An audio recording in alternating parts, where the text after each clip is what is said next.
All right, JD, parts of the coast under a hurricane watch, and we also have voluntary evacuation orders down there in Matagorda County. Yeah, and that's going to be for those coastal areas that are really low-lying, and probably those folks are already aware of that. But there's when we had this interview with Mitch there, it was a good point that this is a holiday weekend. A lot of visitors in town, right, that might maybe not aware of all the little finer intricacies of that coastal area. So always good to make sure you're checking that out if you've got some visitors around or you know of some that are in town. Let's talk about preparedness for just a second, because this is a good solid 24 hours tomorrow in which you can kind of think through some things, check some supplies. Just got a few things listed on the screen there for you. I always want to encourage people to think about food and water. You need a good flashlight. Something that's not on this graphic, I did not make this graphic, but I would have definitely had a way to charge your cell phone. You need to think that the electricity might go out, and so you want to make sure you have a way to charge your cell phone. Don't forget to think about some of your medications in the first aid kit,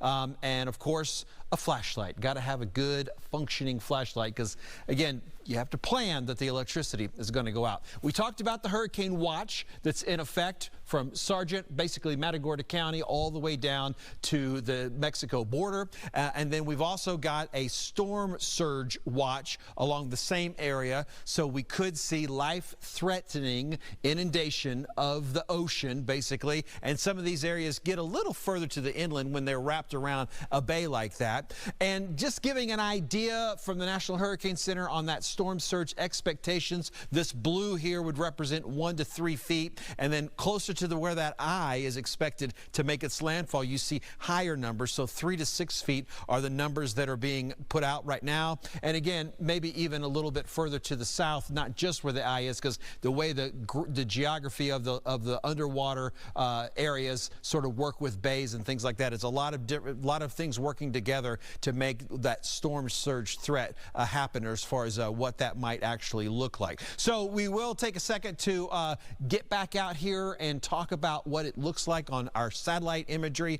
This is the center here, just off the coast of the Yucatan Peninsula. So this is not organized. All this rain that's kind of getting blown around, that's tied in to some of that shear that we've been talking about. Looking at this forecast real quick here, this is still from the 7 o'clock update. It's going to need a little time to get itself organized. It's fighting against some wind shear, some dry air working its way in, but before it gets to the coast, that's when things are going to become a little more favorable for development. And notice also it begins that northerly track a little bit more, and that's certainly what's going to bring it closer in to the Houston area.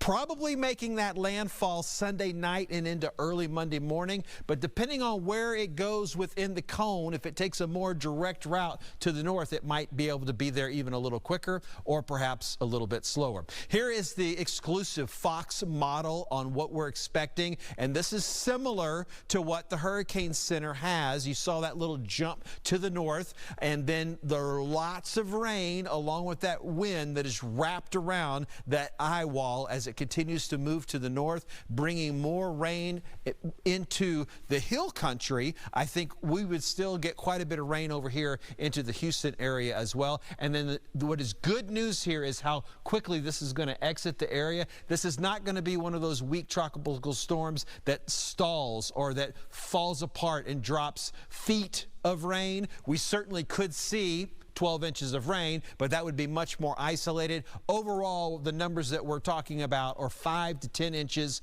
sort of the widespread general number, and then we'll have isolated areas of 12 to 15 inches. So we're making Monday and Tuesday those Fox 26 storm alert days, because that is the most concern at this point in time. Yes, we could have some rain chances linger around a little bit longer, and we are going to have some rain chances on Saturday and Sunday. Those are not Beryl related though, so we're going to see some possibilities for later in the afternoon tomorrow to see some rain, but that's just kind of like the rain we would normally kind of be expecting this time of the year. The Beryl impacts are really going to be here maybe as early as, again, as Sunday night, but really Monday early in the morning we'll begin to watch those. And it's one of those situations we just need to stay connected this weekend. We can't just check out on our 4-day holiday weekend this time around. And use that time you have this weekend to get prepared, right? Definitely. By Sunday, make sure you guys are ready to go. All right, JD, thank you.